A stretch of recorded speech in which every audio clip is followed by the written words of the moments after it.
आपकी brain waves high frequency की हैं, तो इसका मतलब क्या है, आप चिंता में हो, तनाव में हो, फाइट एंड फ्लाइट मोड में हो।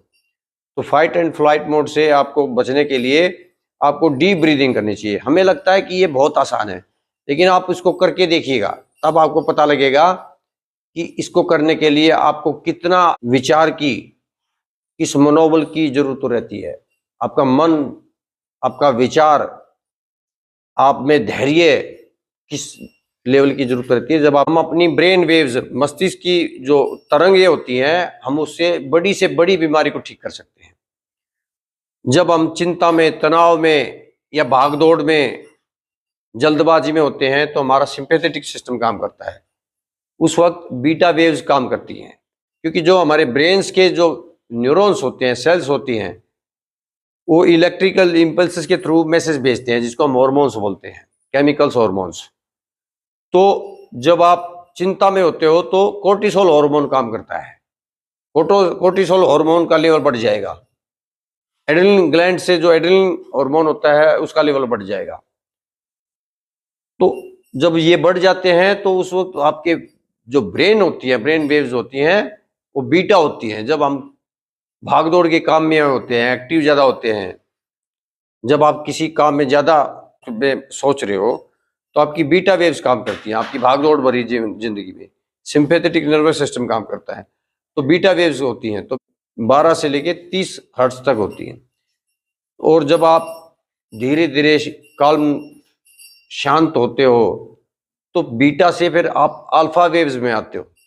अल्फा वेव्स में आपकी जो अल्फा फ्रीक्वेंसी होती है, वो 8 हर्ट्ज से लेके 12 हर्ट्ज तक होती है। तो अल्फा, बीटा से अल्फा के लिए आपको डीप ब्रीदिंग करनी चाहिए। आपको लगता है कि हम डीप ब्रीदिंग करना बहुत आसान है, लेकिन जब इसको करोगे तो आपको पता लगेगा कि डीप ब्रीदिंग के लिए आपको कितना मनोबल चाहिए, कितना धैर्य चाहिए। आप इसको करोगे तब पता लगेगा आपको। फिर अल्फा से हम थीटा में आते हैं। तो थीटा जब हम डीप रिलैक्स मोड में होते हैं, जब हम जस्ट बिफोर स्लीप, नींद सोने से पहले की जो स्थिति होती है, वो अल्फा से आप थीटा में आते हो। तो थीटा में सबकॉन्शियस माइंड में एक्टिव होता है। जब आप अल्फा से थीटा में आते हो, तो आपका जो कॉन्शियस माइंड होता है, जिससे हम सोचते हैं, विचार करते हैं, ये शट डाउन हो जाता है। तो अल्फा से थीटा में आ गए, तो थीटा में आपका सबकॉन्शियस माइंड जो है वो एक्टिव होता है।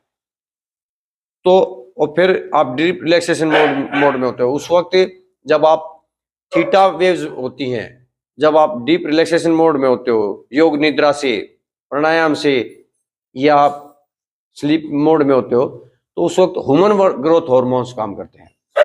उसमें सेल्स रिपेयर होती हैं, डीएनए, आपका डीएनए रिपेयर हो सकता है, आपकी सेल्स रीजनरेट हो सकती हैं।